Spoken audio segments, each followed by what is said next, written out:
வணக்கம். புதுவை மற்றும் அதனை சுற்றியுள்ள பகுதிகளில் நடைபெற்ற பல்வேறு நிகழ்வுகளை பிரதிபலிக்கும் கமலா தொலைக்காட்சியின் செய்திகளுக்காக பிரபாவதி. விரிவான செய்திகளை காண்பதற்கு முன் தலைப்புச் செய்தியை பார்க்கலாம். புதுச்சேரி மக்களுக்கு நல்ல குடிநீர் வழங்க திட்டங்களை செயல்படுத்த உள்ளோம். முதலமைச்சர் ரங்கசாமி தகவல். பாஜக கொடுத்த அறிக்கையை வாசித்துள்ளார் துணைநிலை ஆளுநர் கைலாசநாதர். வாயால் வடைசுடும் பட்ஜெட் தாக்கல் செய்யப்பட்டுள்ளதாக பாராளுமன்ற உறுப்பினர் வைத்திலிங்கம் கடும் விமர்சனம். அதிகாரிகளின் அலட்சியத்தால் சீரழியும் கதிர்காமம் மருத்துவமனை. உரிய நடவடிக்கை எடுக்க முதலமைச்சருக்கு பொதுமக்கள் கோரிக்கை. இனி விரிவான செய்திகள். பட்ஜெட் உரையை வைத்து அப்பா பைத்தியசுவாமி கோவிலில் சுவாமி தரிசனம் செய்த முதலமைச்சர் ரங்கசாமி அப்பா பைத்தியசுவாமி உருவம் பொறிக்கப்பட்ட சித்தர் பையோடு சட்டப்பேரவைக்கு வருகை புரிந்து 2026-27 ஆண்டிற்கான நிதிநிலை அறிக்கையை தாக்கல் செய்தார். நடந்து முடிந்த சட்டமன்ற தேர்தலில் தேசிய ஜனநாயக கூட்டணி வெற்றி பெற்று 5வது முறையாக ரங்கசாமி முதலமைச்சராக பொறுப்பேற்றுக் கொண்டார். ஆட்சி அமைய பெற்று 100 நாட்கள் கடந்துள்ள நிலையில் 2026-2027 ஆண்டிற்கான பட்ஜெட் கூட்டத்தொடர் துணைநிலை ஆளுநர் உரையுடன் தொடங்கியது. சுமார் 1 மணி நேரம் நடைபெற்ற துணைநிலை ஆளுநர் உரையை தொடர்ந்து பேரவை நிகழ்வுகளை சபாநாயகர் அன்பழகன் பிற்பகல் 3 மணி வரை ஒத்திவைத்து முதலமைச்சர் ரங்கசாமி நடப்பு ஆண்டிற்கான நிதிநிலை அறிக்கையை தாக்கல் செய்வார் என்று அறிவித்தார். அதன்படி பிற்பகல் 3 மணிக்கு தொடங்கிய கூட்டத்தொடரில் நிதியமைச்சர் பொறுப்பு வகிக்கும் முதலமைச்சர் ரங்கசாமி 2026-2027 ஆண்டிற்கான நிதிநிலை அறிக்கையை தாக்கல் செய்தார். பேரவையில் பட்ஜெட்டை வாசித்த முதலமைச்சர் ரங்கசாமி பல்வேறு அறிவிப்புகளையும் வெளியிட்டார். அதன்படி புதுச்சேரியில் உலக தமிழ் மாநாடு நடத்தப்படும் என ஏற்கனவே அறிவிக்கப்பட்டிருந்த நிலையில் அதற்கான நடவடிக்கை துரிதப்படுத்தப்பட்டுள்ளது. தமிழ், இலக்கியம், பண்பாடு ஆகியவற்றை பறைசாற்றும் வகையில் புதுச்சேரி நகரில் உலக தமிழ் மாநாடு நடத்தப்படும் என்று தெரிவித்தார். தமிழ் சொற்கள் துறையில் மேம்பட்ட ஆய்வுகளை ஊக்குவிக்கும் வகையில் புதுவை பல்கலைக்கழகத்தில் தமிழ் சொற்பியல் இருக்கை அமைக்கப்படுகிறது. இதற்காக கலை மற்றும் பண்பாட்டுத் துறைக்கு 40 கோடி ரூபாய் ஒதுக்கப்பட்டுள்ளது என்று குறிப்பிட்டார். பிற்படுத்தப்பட்டோர் மற்றும் சிறுபான்மையினர் நலத்துறைக்கு 16.22 கோடி ரூபாய் ஒதுக்கப்பட்டுள்ளது. புதுச்சேரி மக்களின் ஊட்டச்சத்தை உறுதி செய்யும் வகையில் குடும்ப அட்டைதாரர்களுக்கு தற்பொழுது வழங்கப்படும் அரிசியின் அளவை மாற்றி அமைத்து அரிசியுடன் கூடிய கோதுமை மாவு, துவரம் பருப்பு, கேழ்வரகு, சர்க்கரை, நெய் உள்ளிட்ட அத்தியாவசிய உணவுப் பொருட்களை தொகுப்பாக வழங்க உத்தேசிக்கப்பட்டுள்ளது என்று அறிவித்தார். புதுச்சேரி அரசின் பால் பொருள் விற்பனை நிறுவனமான பாண்லே விற்பனை நிலையங்கள் நவீனமயமாக்கப்படும் என்றும் பாலின் தரத்திற்கு ஏற்ப லிட்டருக்கு 41 ரூபாய் கொள்முதல் விலை வழங்கப்படும் என்றார். புதுச்சேரியில் 10 இடங்களில் அடக்க விலை கடைகள் தொடங்க உத்தேசிக்கப்பட்டுள்ளது.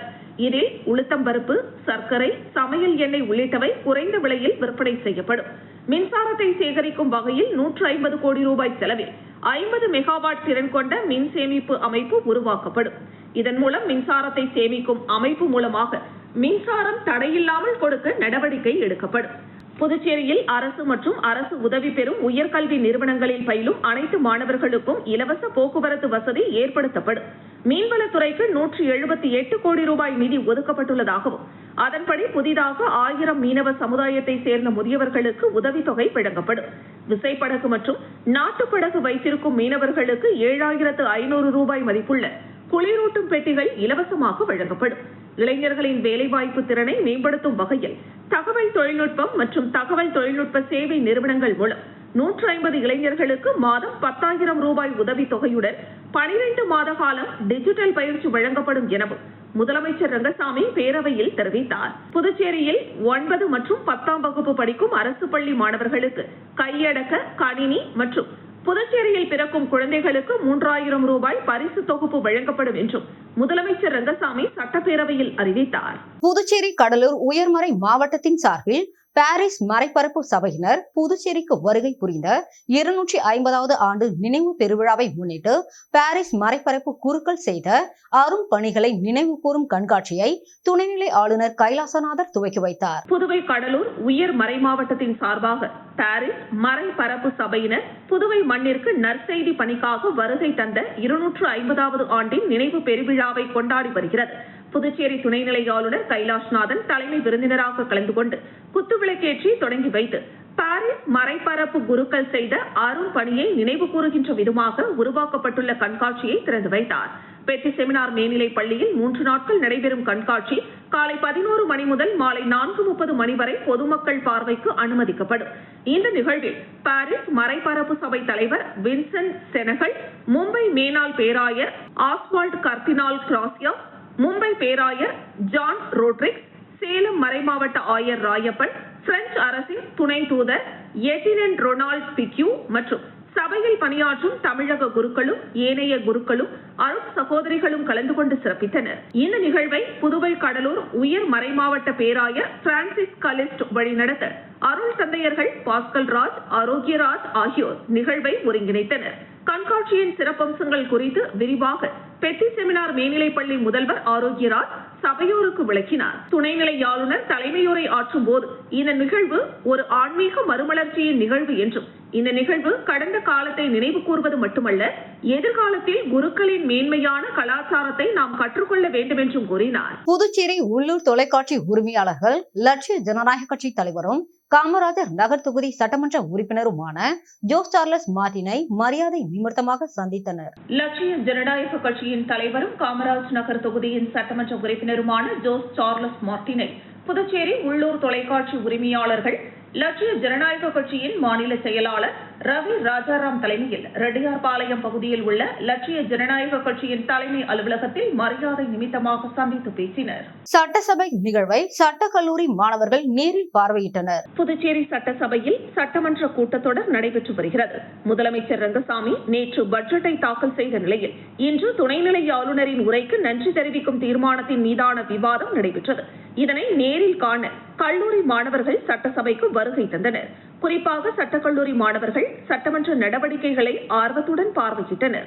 சட்டசபையில் சட்டமன்ற உறுப்பினர்களின் விவாதம் மற்றும் கூட்டத்தொடர் நடைபெறும் விதம் குறித்து நேரில் அறிந்து கொண்ட மாணவர்கள் இது தங்களுக்கு புதிய அனுபவமாக இருந்ததாக தெரிவித்தனர்.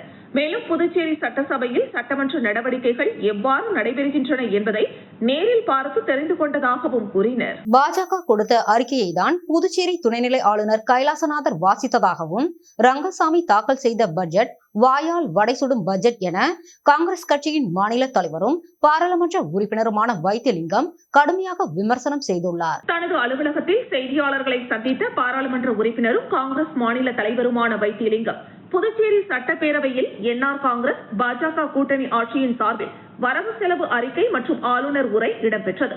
மக்களின் நம்பிக்கையை இழக்கக்கூடிய அளவிற்கு நிதிநிலை அறிக்கையை முதலமைச்சர் தாக்கல் செய்துள்ளார் என்று குறிப்பிட்டார். 2020 புதுச்சேரியில் நடைபெற்ற தேர்தல் பிரச்சாரத்தில் கலந்து கொண்ட பிரதமர் மோடி, புதுச்சேரியில் உள்ளாட்சி தேர்தல் நடைபெறவில்லை, நாங்கள் ஆட்சிக்கு வந்தால் உள்ளாட்சி தேர்தல் நடத்துவோம் என்று வாக்குறுதி அளித்தார். 5 ஆண்டுகள் கடந்தும் வருகின்ற 5 ஆண்டுகளும் அவர்களே ஆட்சிக்கு வந்திருக்கிறார்கள். ஆனால் இதுவரை உள்ளாட்சி தேர்தல் நடத்தப்படவில்லை என்று குற்றம் சாட்டினார். மக்களை ஏமாற்றக்கூடிய திட்டங்கள் தான் இந்த பட்ஜெட்டில் உள்ளது. இளைஞர்களுக்கான வேலைவாய்ப்பு பற்றி குறிப்பிடப்படவில்லை. புதுச்சேரியில் 5000 பேருக்கு 10,000 பேருக்கு வேலை கொடுத்தோம் என்று கூறி வந்த முதலமைச்சர் ரங்கசாமி நேற்று வாசித்த பட்ஜெட் உரையில் 4100 பேருக்கு பணி வழங்கியதாக குறிப்பிட்டுள்ளார். எதிர்காலத்தில் இளைஞர்களுக்கு வேலை வாய்ப்பு என்ன என்பது குறித்து எந்த வாக்குறுதியும் அளிக்கப்படவில்லை.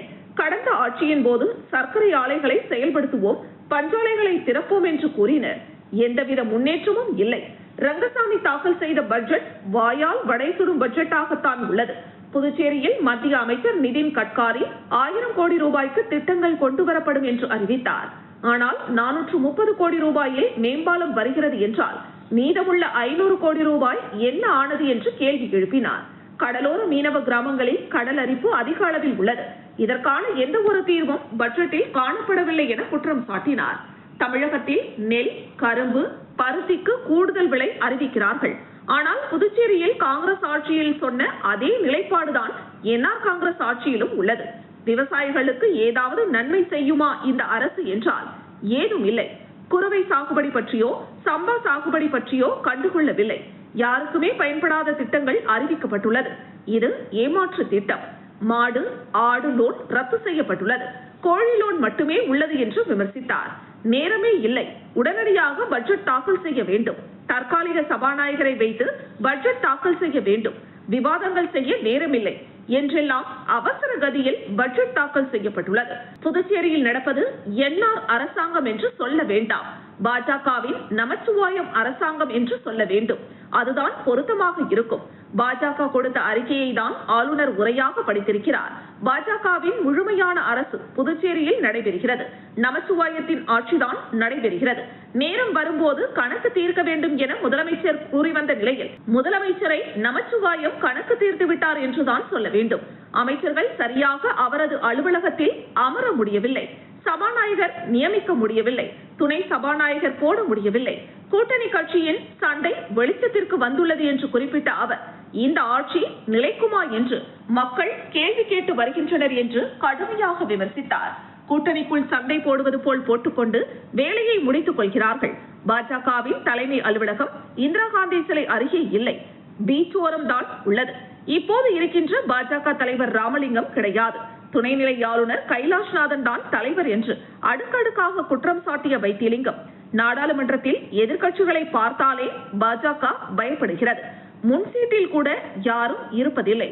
அதில் பயந்து போய்தான் அமித்ஷா புதுச்சேரிக்கும் திருவண்ணாமலைக்கும் வருகை புரிந்தார் என்று கடுமையாக சாடினார். புதுச்சேரி மக்களுக்கு நல்ல குடித்தண்ணீர் வழங்க அனைத்து நடவடிக்கைகளையும் அரசு எடுத்து வருவதாகவும், கடல் நீரை குடிநீராக்கும் திட்டம் மற்றும் ஏரிகளை தூர்வாரி மழைநீரை சேமித்து நல்ல குடித்தண்ணீர் வழங்கும் திட்டங்களை செயல்படுத்த உள்ளதாகவும் முதலமைச்சர் ரங்கசாமி தெரிவித்துள்ளார். புதுச்சேரி சட்டப்பேரவை இன்று காலை 9 மணிக்கு கூடியதும் மறைந்த முன்னாள் சட்டமன்ற உறுப்பினருக்கு இரங்கல் தீர்மானம் வாசிக்கப்பட்டது.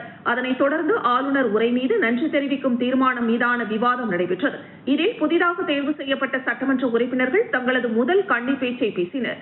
அப்போது சட்டமன்ற உறுப்பினர்களின் கேள்விகளுக்கு பதிலளித்த முதலமைச்சர் ரங்கசாமி, கடல் நீரை குடிநீராக்கும் திட்டம் இந்த ஆண்டே நடைமுறைப்படுத்தப்பட்டு நல்ல குடிநீர் நகர பகுதி மக்களுக்கு வழங்கப்படும் என்றும், தண்ணீரை சேகரித்து நல்ல குடிநீர் வழங்க என்னென்ன வாய்ப்புகள் இருக்கிறதோ அதனை அரசு முழுமையாக செயல்படுத்தி நல்ல குடிநீர் வழங்கப்படும் என்றார். மழைநீரை சேகரித்து நிலத்தடி நீரை அதிகரிக்கும் திட்டத்தையும் அரசு கவனத்தில் கொண்டு நடவடிக்கைகளை எடுக்கும். அனைத்து ஏரிகளையும் ஆழப்படுத்தி தண்ணீரை தேக்கினால் நல்ல குடிநீர் கிடைக்கும். அரசு அனைத்து நடவடிக்கைகளையும் எடுக்கும் என்றார். தொடர்ந்து பேசிய அவர், புதுச்சேரி மாநிலம் எதிர்பார்க்காத வளர்ச்சியில் சென்று கொண்டிருக்கும் ஒரு மாநிலம். கடந்த காலங்களில் சைக்கிள்களை வீட்டில் பூட்டு போட்டு நிறுத்தி வைக்கும் காலம் மாறி அனைத்து தெருக்களிலும் இருசக்கர வாகனங்கள் நிற்பதை பார்க்க முடிகிறது. 1 லட்சம் வாகனங்கள் புதுச்சேரியில் உள்ளன. ஒவ்வொரு வீட்டிலும் கார்கள் நிற்கின்ற அளவில் வளர்ச்சி அடைந்துள்ளது. வாகனங்கள் வாங்கும் சக்தி நம்மிடம் உள்ளது. பொருளாதார நிலையில் நாம் வளர்ச்சி அடைந்துள்ளோம். இதுபோன்ற சூழ்நிலையில் போக்குவரத்து நெரிசல் இருக்கத்தான் செய்யும் என்றும், போக்குவரத்து நெரிசலை சரி செய்ய அரசு அனைத்து நடவடிக்கைகளையும் எடுத்து வருகிறது என்றும் முதலமைச்சர் ரங்கசாமி பதிலளித்தார். தொடர்ந்து பிற்பகல் 1:30 மணி அளவில் பேரவையை ஒத்திவைப்பதாக சபாநாயகர் அன்பழகன் அறிவித்தார். முதலமைச்சரின் கனவு மருத்துவமனையான கதிர்காமம் மருத்துவமனை அதிகாரிகளின் அலட்சியத்தால் சீரழியும் நிலையில் அதனை சீரமைக்க வேண்டும் என பொதுமக்கள் கோரிக்கை விடுத்துள்ளனர். புதுச்சேரி முதலமைச்சர் ரங்கசாமியின் கனவு திட்டங்களில் ஒன்றான ஏழை எளிய மக்களுக்கு அனைத்து வகையான உயர்தர மருத்துவ சிகிச்சைகளும் ஒரே இடத்தில் கிடைக்க வேண்டும் என்ற நோக்கில் கதிர்காமம் அரசு மருத்துவமனை பல்வேறு சிறப்பு வசதிகளுடன் செயல்பட்டு வருகிறது. புதுச்சேரி மட்டுமின்றி சுற்றுவட்டார பகுதிகளைச் சேர்ந்த ஏராளமான பொதுமக்களும் சிகிச்சைக்காக இந்த மருத்துவமனையை நம்பி வருகின்றனர்.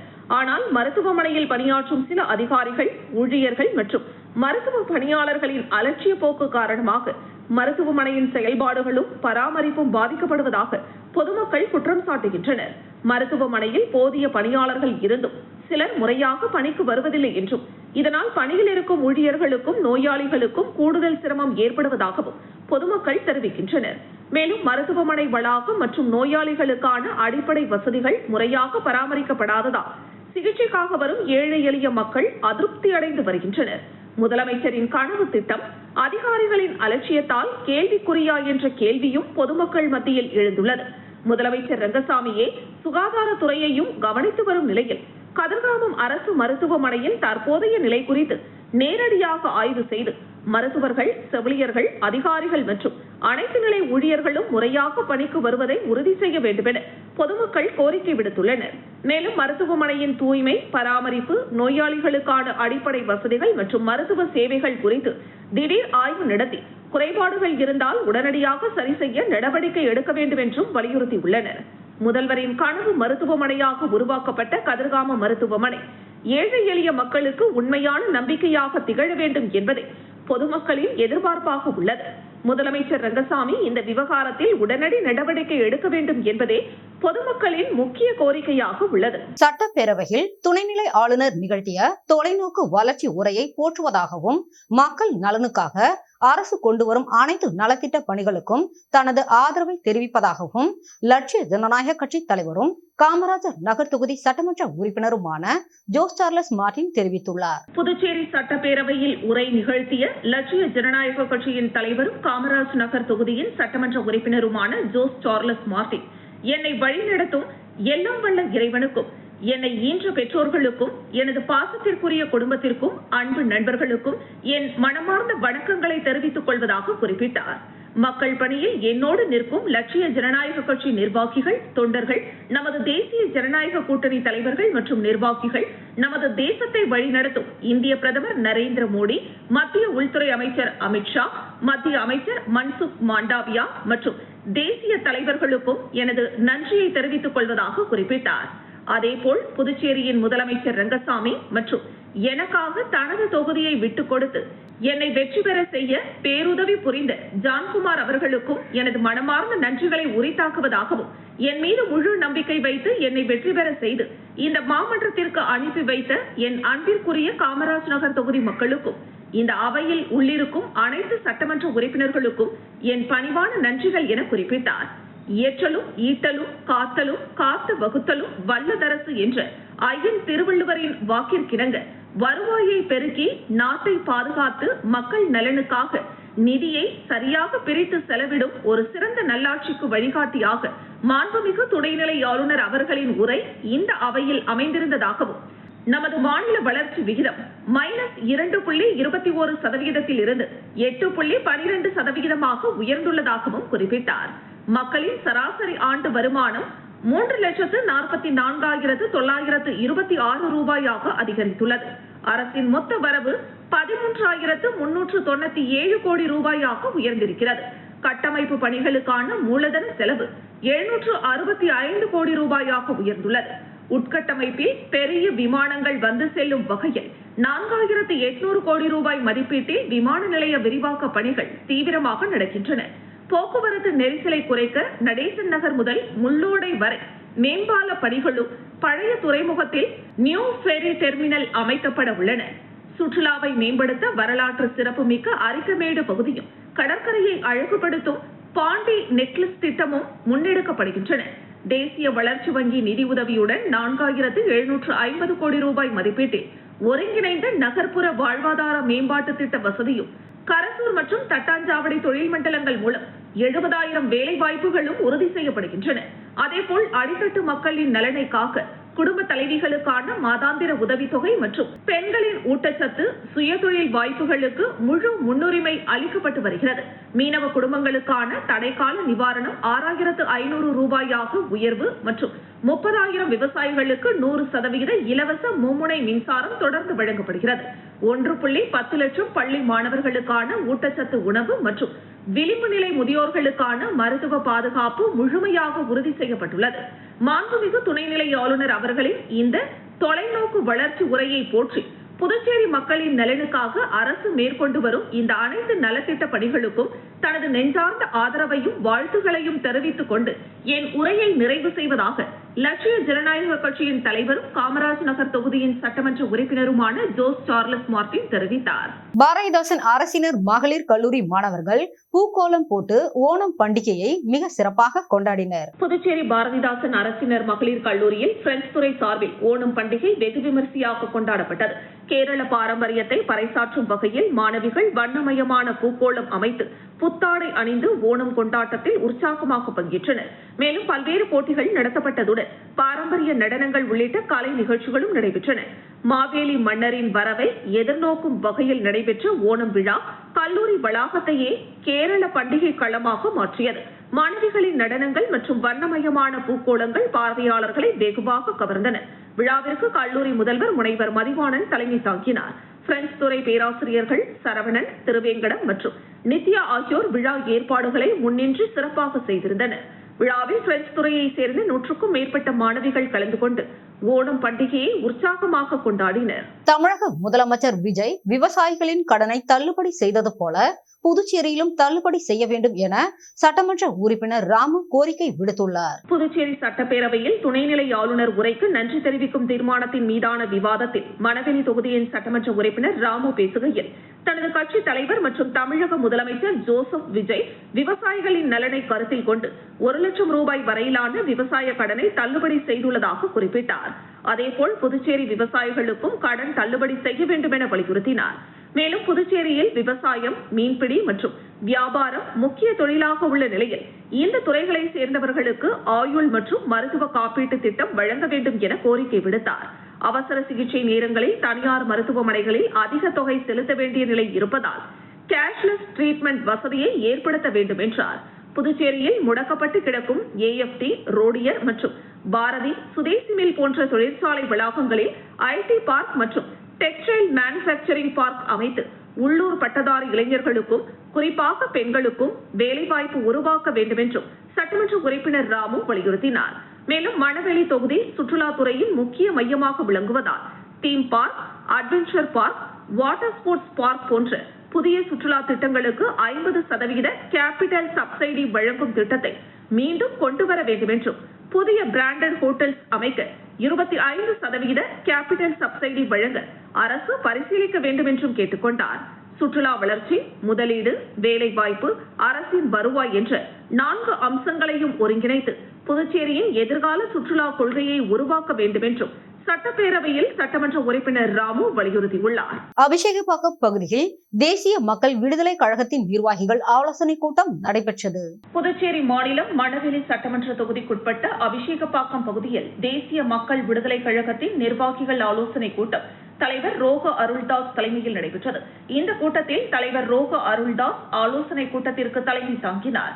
கூட்டமைப்பு பேரவை தலைவர் முருகையன், முதன்மை பொதுச் செயலாளர் கலைமணி, பொதுச் செயலாளர் பாபுராஜ், ஒருங்கிணைப்பாளர் மகேந்திரன், வேலவன், நகர தலைவர் ஆதிகேசவன், நகர பொதுச் செயலாளர் புதுவை சிவகுமார், செயல் தலைவர் முத்துகிருஷ்ணன், நிதி செயலாளர் புருஷோத்தமன், முதன்மை செயலாளர் முனியன் என்கிற ஐயனார், கொள்கை பரப்பு செயலாளர் பரமசிவம், நிர்வாக பொதுச் செயலாளர் போத்திராஜ், விவசாய அணி தலைவர் ஐயனார், இளைஞரணி பொதுச் செயலாளர் வசந்தராஜா, விவசாய தொழிலாளர் அணி தலைவர் வீரமணி, தலைவர் கண்ணன், அரியாங்குப்பம் செயலாளர் விஜயசங்கர் உள்ளிட்ட நிர்வாகிகள் கலந்து கொண்டனர். புதிதாக இயக்கத்தில் சேர்ந்த அவர்களுக்கு பொன்னாடை போர்த்தி வரவேற்பு அளித்தனர். அதனைத் தொடர்ந்து ஆலோசனை கூட்டத்தில் ஆதிதிராவிடர் மற்றும் பழங்குடியினர் நலத்துறையின் கீழ் செயல்பட்டு வந்த 16 மாணவ மாணவியர் விடுதிகளில் கடந்த ஆட்சியில் 5 மாணவர் விடுதிகளை மூடியதை மீட்டு மீண்டும் திறக்க வேண்டும். ஆதிதிராவிடர் மற்றும் பழங்குடியினர் நலத்துறையில் வருமான உச்சவரம்பு 8 லட்சம் ரூபாய் என்பதை அனைத்து திட்டங்களுக்கும் பொருந்தக்கூடியதாக அரசாணை வெளியிட வேண்டும் என்று பலதரப்பட்ட தீர்மானங்களை கூட்டத்தில் முடிவெடுக்கப்பட்டன. முடிவில் மாநில துணைத் தலைவர் ராஜேந்திரன் நன்றி கூறினார். மயிலம் வடக்கு ஒன்றியத்தின் சார்பில் பல்வேறு பகுதிகளில் புரட்சி கலைஞர் கேப்டன் விஜயகாந்த் அவர்களின் பிறந்தநாள் விழா சிறப்பாக கொண்டாடப்பட்டது. விழுப்புரம் வடக்கு மாவட்டம் மயிலம் வடக்கு ஒன்றியத்தின் சார்பில் தீவனூர், கொள்ளார் உள்ளிட்ட பல்வேறு பகுதிகளில் புரட்சி கலைஞர் கேப்டன் விஜயகாந்த் அவர்களின் பிறந்தநாள் விழா சிறப்பாக கொண்டாடப்பட்டது. விழுப்புரம் வடக்கு மாவட்டத்தின் சார்பில் மறைந்த தேமுதிக பொதுச் செயலாளர் கேப்டன் விஜயகாந்த் பிறந்தநாள் மாவட்ட கழக செயலாளர் வெங்கடேசன் ஆலோசனையின் பேரில் பல்வேறு பகுதிகளில் சிறப்பாக கொண்டாடப்பட்டு வருகிறது. அதன் ஒரு பகுதியாக மயிலம் வடக்கு ஒன்றியத்தில் உள்ள தீவனூர், கொள்ளார் உள்ளிட்ட பகுதிகளில் ஒன்றிய செயலாளர் முருகன் தலைமையில் கொண்டாடப்பட்டது. இந்த நிகழ்ச்சியில் சிறப்பு அழைப்பாளராக மாவட்ட துணை செயலாளர் சுந்தரேசன் கலந்து கொண்டு பொதுமக்களுக்கு இனிப்புகள் மற்றும் அன்னதானம் வழங்கினார். இந்த நிகழ்ச்சியில் மயிலம் ஒன்றிய கழக செயலாளர் செல்வம், மயிலம் ஒன்றிய அவைத்தலைவர் முருகன், பொருளாளர் பொய்யாது ராஜா, ஒன்றிய கழக நிர்வாகிகள் வெங்கடேசன், வேலு உள்ளிட்ட கட்சி நிர்வாகிகள் திரளாக கலந்து கொண்டனர். செஞ்சியில் தமிழக வெற்றி கழகம் சார்பில் தமிழக அரசின் 100 நாள் சாதனை விளக்க பொதுக்கூட்டம் நடைபெற்றது. விழுப்புரம் மாவட்டம் செஞ்சியில் விழுப்புரம் வடமேற்கு மாவட்ட தமிழக வெற்றி கழகம் சார்பில் தமிழ்நாடு அரசின் 100 நாள் சாதனை விளக்க பொதுக்கூட்டம் நடைபெற்றது. நிகழ்ச்சியில் சிறப்பு அழைப்பாளராக விழுப்புரம் வடமேற்கு மாவட்ட செயலாளர் வழக்கறிஞர் குணசரவணன் கலந்து கொண்டு நலத்திட்ட உதவிகள் வழங்கி சிறப்புரையாற்றினார். இதில் மாற்றுத்திறனாளிகளுக்கு வீல் சேர், கல்லூரி மாணவிக்கு 45,000 ரூபாய் கல்வி உதவித்தொகை, பள்ளி மாணவிக்கு 7,000 ரூபாய் உதவித்தொகை, மாணவர்களுக்கு விளையாட்டு உபகரணங்கள், தமிழ்நாடு முதலமைச்சர் ஜோசப் விஜய் பிறந்தநாளை முன்னிட்டு நடைபெற்ற விளையாட்டுப் போட்டியில் வெற்றி பெற்றவர்களுக்கு பரிசு, கேடயம் வழங்கப்பட்டது. நிகழ்ச்சியில் மாவட்ட நிர்வாகிகள், ஒன்றிய செயலாளர், பேரூர் கழக செயலாளர்கள், மாவட்ட சார்பு அணியினர், ஒன்றிய கழக நிர்வாகிகள், பேரூர் கழக நிர்வாகிகள், மகளிர் அணி நிர்வாகிகள் மற்றும் பொதுமக்கள் கலந்து கொண்டனர். ஓமந்தூர் ராமசாமி ரெட்டியார் அவர்களின் 56வது நினைவேந்தல் நிகழ்ச்சி நடைபெற்றது. விழுப்புரம் வடக்கு மாவட்ட ரெட்டி நல சங்கம் சார்பில் தமிழகத்தின் முதல் முதலமைச்சர் ஓமந்தூர் ராமசாமி ரெட்டியார் அவர்களின் 56வது நினைவு தினத்தை முன்னிட்டு ஓமந்தூர் மணிமண்டபத்தில் ராமசாமி ரெட்டியார் அவர்களின் திருவுருவ சிலைக்கு மாலை அணிவித்து மலர் தூவி நினைவஞ்சலியும் செலுத்தப்பட்டது.